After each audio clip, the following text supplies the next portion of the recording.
anh giờ tan biến. Vì anh biết khoảng cách sẽ dần giết ta theo thời gian. Sợ mất em, đôi mắt lại u sầu.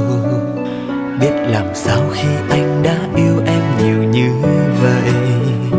Muốn kể bên em tôi mỗi giây nhưng ngại cho em là con gái, cứ phải bận lòng đắn đo khi hẹn hò.